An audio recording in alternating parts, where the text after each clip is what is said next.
Hi hello வணக்கம் மக்களே, மீண்டும் ஒரு நல்ல ஒரு வீடியோல சந்திக்கல மிக்க மகிழ்ச்சி. இன்னைக்கு என்ன வீடியோல பார்க்க போறோம்னா, நீங்க தம்ப்நெயில பார்த்தே வந்திருப்பீங்க. அதாவது முக்கியமான 2 சட்டங்கள் நடைமுறைக்கு வரப்போகுது, மிக சீக்கிரமா வரப்போகுது. அது யார் யாரை எஃபெக்ட் பண்ண போகுது என்றது எல்லாமே இந்த வீடியோல ஃபுல்லா அனலைஸ் பண்ணி ஆராய போறோம். அதனால தயவு செஞ்சு ஸ்கிப் பண்ணாம ஃபுல்லா இந்த வீடியோ பாருங்க. வாங்க வீடியோக்குள்ள போலாம்.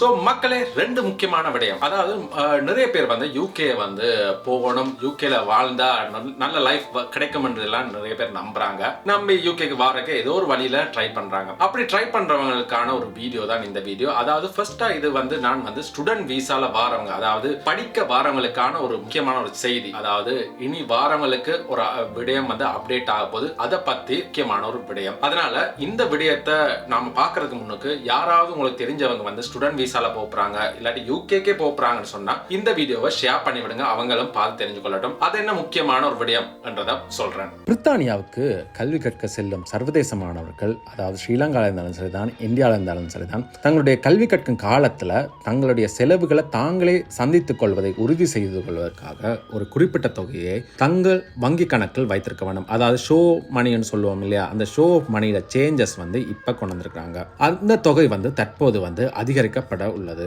2025ஆம் ஆண்டு முதல், அதாவது ஜனவரி 2ஆம் தேதியிலிருந்து லண்டனுக்கு, அதாவது யூகேல லண்டனுக்கு வாரவங்க வந்து வங்கி கணக்குல வந்து பெர் மந்த் 1483 பவுண்ட்கள் வந்து வைத்துள்ளதை வந்து நிரூபிக்க வேண்டும். லண்டனுக்கு வெளியே அல்லது வேறு நகரங்கள், அதாவது நாம் சொல்லுமே ஷெஃபீல்ட், கார்டிஃப் போன்ற நாடு இடங்கள்ல வந்து வசிக்க போறீங்கன்னு சொன்னா உங்களுடைய அக்கௌண்ட்ல பெர் மந்த் 1136 பவுண்ட்ஸ் வந்து இருக்கிறத நீங்க நிரூபிச்சு காட்ட வேண்டும். அதாவது உங்களோட ஷோ ஆஃப் மணி காட்ட வேண்டும். அது கிட்டத்தட்ட உங்களோட ஃபுல் கோர்ஸுக்கும் இல்ல, கிட்டத்தட்ட ஒரு 10 மாதங்களுக்கு வந்து நீங்க இருக்கிற அமௌண்ட் வந்து நீங்க வைத்து காட்ட வேண்டும். தற்போது இந்த தொகை வந்து லண்டனில் கல்வி கற்கும் மாணவர்களுக்கு வந்து 1334 பவுண்ட்களாகும். அவங்க வெளியில இருக்கிற மாணவர்களுக்கு வந்து கிட்டத்தட்ட 1023 பவுண்ட்களாகவும் இருக்குது. அதைத்தான் இப்ப வந்து அவங்க வந்து மாற்றி இருக்கிறாங்க. அதாவது கொஞ்சம் கொஞ்சமா இப்ப ஏற்கனவே நீண்ட காலமாக இது கூடாம இருந்தது, இப்ப அந்த அமௌண்ட்டை வந்து கூட்டி இருக்கிறாங்க. காரணம் என்னன்னு சொன்னா, இப்ப லண்டன்ல வந்து வசிக்கிறதுக்குரிய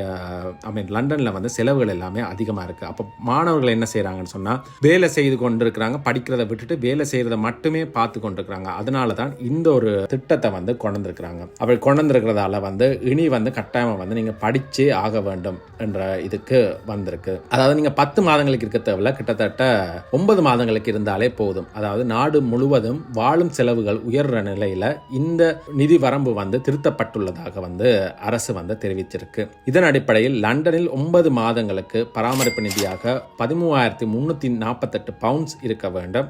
அதே மாதிரி மற்ற இடங்கள்ல இவ்வளவு இருக்க வேண்டும் என்றதை நீங்களே இது பண்ணி பாருங்க. அப்ப இனி வாரங்களுக்கு, அதாவது இந்த இது வந்து இப்ப செப்டம்பர் வாரங்களுக்கு வந்து இது அப்ளிகபிள் ஆகாது. இது வந்து இனி அடுத்த வருடம் வாரங்களுக்கு தான் இது முக்கியமா அப்ளிகபிள் ஆகும். அதனால நீங்க இனி பார்த்து அதை சூதானமாக தெரிஞ்சு கொள்ளுங்க. இந்த அப்டேட் வந்து நிறைய பேர் சொல்லியிருக்க மாட்டாங்க, உங்களுக்கான அப்டேட் தான் இந்த அப்டேட். அது முதலாவது விடயம். இப்ப 2வது முக்கியமான விடயம் என்னன்னு சொல்லி பார்த்தோம்னா, 2வது முக்கியமான விடயம் ETA என்றதை வந்து அனௌன்ஸ் பண்ணிருக்காங்க. அதாவது யூகேக்கு இனி வாரவங்க, அதாவது ஜனவரி 2025ல இருந்து வாரவங்க வந்து இந்த ETA என்ற ஒரு விடயத்தை வந்து அப்ளை பண்ணி வர வேண்டும். ஓகே, அது என்ன புதிதான ஒரு ETA சொன்னா, எலக்ட்ரானிக் ஆத்தரைசேஷன் ஏதோ சொல்றாங்க. அந்த ETA வந்து நீங்க ஆன்லைன்ல அப்ளை பண்ணலாம், அதாவது வெப்லயோ இல்லாட்டி மொபைல் ஆப் மூலமா நீங்க அப்ளை பண்ணலாம். ஓகே, அது யார் யாருக்கு பொருந்தும்னு சொன்னா, நீங்க யூகேக்கு எந்த ஒரு விசால வாரதா இருந்தாலும் சரி, விசிட் விசால இருந்தாலும் சரிதான், ஸ்டூடெண்ட் விசா, ஒர்க் விசா எதுல வாரதா இருந்தாலும் சரிதான், நீங்க வாரக்கு ஒரு 3 நாளைக்கு முன்னுக்காக இந்த ETA வந்து நீங்க அப்ளை பண்ணி நீங்க அதை பெற்றுக்கொள்ள வேண்டும். அது வந்தா தான் உள்ளுக்குள்ள, அதாவது போர்டர் கண்ட்ரோலால உள்ளுக்குள்ள உங்களை விடுவாங்க. அது இல்லாத பட்சத்துல உங்களுக்கு உள்ளுக்குள்ள விடுற அனுமதி வந்து கிடைக்க மாட்டாது. அதனால நீங்க என்ன செய்யணும், ஆன்லைன்ல நீங்க விசா கிடைச்சிருன்னு சொன்னா இப்ப வர போறீங்கன்ற சொல்லி அந்த இதை ஃபார்மை ஃபில் பண்ணி இது பண்ணிக்கொள்ளலாம். அதாவது கிட்டத்தட்ட நம்ம விசா மாதிரி தான். ஏற்கனவே உங்களுக்கு விசா பத்தி நான் ஏற்கனவே ஒரு காணொலி போட்டிருந்தேன். அதாவது எப்படி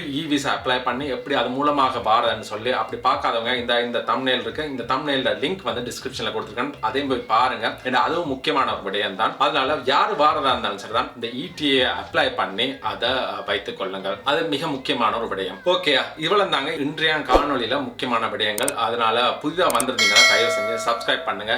இப்படி US, கனடா, ஆஸ்திரேலியா போன்ற எந்த ஒரு நாட்டுக்கு போறதா இருந்தாலும் சரிதான் போறதுக்கான வழிமுறைகள், அது மட்டும் இல்ல நடைமுறைகள், என்னென்ன சாத்தியங்கள், அங்க எங்க நடக்குது எல்லாமே என்னுடைய சேனல்ல இருக்குது. எல்லாமே உங்களுக்கு யூஸ்ஃபுல்லான ஒரு இன்ஃபர்மேஷன்ஸ் தான். தயவு செஞ்சு சப்ஸ்கிரைப் பண்ணுங்க. அது மட்டும் இல்லாம ஏதாவது டவுட்ஸ் இருந்தா உங்களுக்கான கமெண்ட் செக்ஷன் ஓப்பன்ல தான் இருக்குது, கமெண்ட் பண்ணுங்க. உங்களுக்கு எல்லாருக்குமான பதில் கட்டாயமாக வந்து கொண்டிருக்கு. ஓகே, சப்ஸ்கிரைப் பண்ணிருப்பீங்க நம்புறேன். அதனால மீண்டும் இன்னொரு நல்ல ஒரு வீடியோல சந்திப்போம். அது வரைக்கும் விடைபெறுவது உங்கள் அன்பினான See you another video. Cheers மக்களே.